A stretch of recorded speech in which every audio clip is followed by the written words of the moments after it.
Hey everyone, welcome back to my channel. This is Coffee with Katie. I have my Shadow Singer mug today and some strawberry milkshake tea. It is pretty late. It's a lot later than I usually film, so I apologize if the light is bad. It's very cloudy outside, but the sun is still up, which is a plus. But today's video is going to be a book review on the Baby Dragon Cafe. So let's just get into it. I've been trying to do more book review videos, so this is in addition to those. So, The Baby Dragon Cafe by A.T. Qureshi. This was one that I just kind of stumbled upon a little while ago, and it was on my radar, but I thought it was coming out in like this summer, and then it was pushed up to January, so I don't know if it's in stores in January necessarily. Maybe that's it. Maybe it's like a UK-US thing, but I was able to get the audiobook from my Libby app, my library, and wanted to listen to it because it sounded super cute. So the whole premise of this book is that you're in it's a cozy fantasy, so it's kind of similar to a Legends and Lattes kind of a vibe. It even says the perfect cozy fantasy read for fans of Legends and Lattes and the Pumpkin Spice Cafe. So in this world, there's a lot of different magical creatures. So they reference griffins, dragons, and other creatures like that. You don't see them in the books. You see the dragons, but you don't see the other ones that she references. But this shop owner decides to open, it's like her dream with some money her grandmother left her, to open a cafe, and she wants it to be baby dragon friendly. So she opens the Baby Dragon Cafe. And essentially in this world, dragons, baby dragons in particular, are nuisances. Like think about like a puppy cafe, where they're going to chew on things and they're going to like run amok and cause messes. That's kind of a similar vibe. So a lot of establishments won't allow baby dragons inside, which is why people love coming to her cafe, but it also has some consequences of them accidentally setting something on fire or messing with something. And she loves the dragons, so she wants to include them, but it does come with a little bit of financial burden, and she's kind of struggling with that and figuring out how to stay afloat. Which is an interesting premise because this is very important to her and one of her values, but there is a reason why they aren't allowed in most places. So the setup is that she's running a coffee shop. It's very cute. She talks about making drinks, and I love the aspects of the drink making and the food and the descriptions. It's not as heavily descriptive as like Legends and Lattes or A Fellowship of Bakers and Magic, but she talks about like wanting to make a drink for somebody. And one of the characters, he doesn't like coffee or thinks he doesn't like coffee. And so he was like, what would you recommend? And she's like, I love this question. And she makes him something, and she'll make him something different every time to see if he'll like it and to kind of like get his feet wet into like the world of matcha and lattes and espresso. And I like that aspect of it. That's a very cozy and welcoming aspect of it. But there's also another character, and you get both of their POVs in the story. But the synopsis is that she opens this Baby Dragon Cafe, but there are financial hardships along with that, and she's trying to figure out how to make ends meet. So that's Saphira. Saphira is the female main character that opens this coffee shop, and then Aiden is a local gardener, and he has this baby dragon that was inherited to him. So essentially in this world, dragons are kind of hard to come by because they're expensive. It's like an elitist almost thing. Not necessarily elitist, like some people can have them, but one of the really rare breeds of dragon are usually passed on from the elitist families. So they pass it on to their children. Like their children get this dragon egg, and if they're lucky and it hatches, they get this dragon. So there's like a little bit of elitism, not caste system necessarily, but just like the rich versus the poor aspect. So Saphira loves being around the baby dragons, but she cannot afford one, nor would be able to kind of get one in her society standing.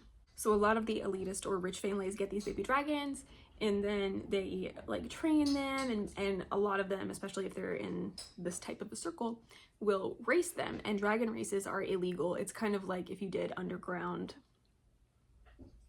like dog fights almost. It's kind of like that. It's like it's illegal, it's frowned upon. It's not above the board, it's always like shady. And because of that, if you leave a baby dragon unattended, it's very likely that they will get abducted because people want to capitalize on that profit. And so Aiden, the local gardener, is part of this like elite family. He's rich, and he has this baby dragon that hatched for him called Sparky. And it's a breed of dragon that is extremely rare. He's like all black with like purple eyes, I believe. So he's a very rare breed of dragon, but Aiden never wanted a dragon, and he never wanted that responsibility, but also there's some tension because of how he ended up with the dragon egg, and he didn't want to be a part of his family's reputation and business with dragon racing, and so he kind of has been neglecting Sparky, and Sparky has been developing behavioral issues, and he ends up going into the cafe. But when Aiden walks into the cafe, he sees Saphira and is kind of enamored by her, and develops this amazing idea when he sees her interact with Sparky that he will pay her to train him, to train the dragon, so that he will be well behaved and he can just kind of shove the dragon off on somebody else that will care for him and get his behavioral issues in check, and then Aiden doesn't have to spend time with him.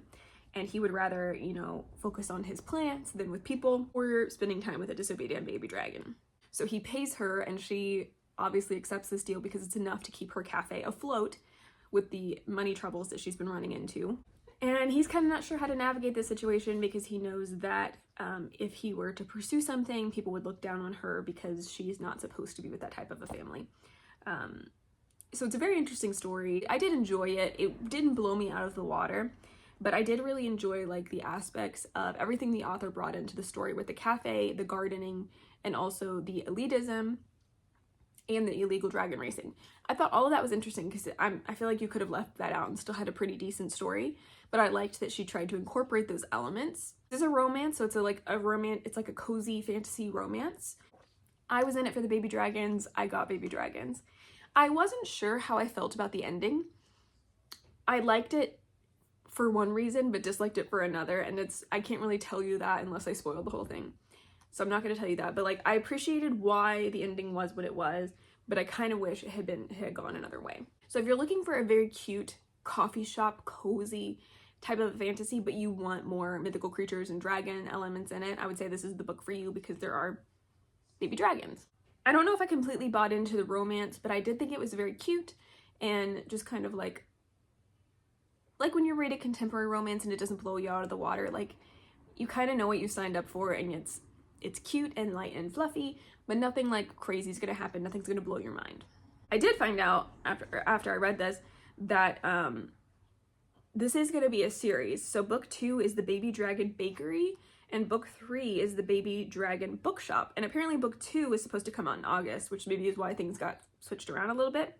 And then the Baby Dragon Bookshop is supposed to come out next year. So I think I will continue the series, but overall I just thought it was okay. Like I said, I did like the elements that the author brought into it, but I ended up just giving it 3 stars. You know, this was cute, not a whole lot going on, but cafe vibes and baby dragons. I liked Sparky, the little baby dragon, that Aiden's baby dragon. I liked the cafe and how it's talked about in the drinks and talking about all of those things. And I did like Aiden. I thought he was kind of funny. He's like awkward but funny. But I liked the gardening aspects of him and him talking about plants and trees and stuff. So overall, it was fine. Cute. Not the best thing I've ever read, but that's okay. Well, those are all my thoughts on the Baby Dragon Cafe. I would love to know if you read this book or if it's on your TBR. But as for now, that is it for today's video. Please like this video if you liked it, subscribe if you want to, and I will see you next time. Stay safe and caffeinated. Bye.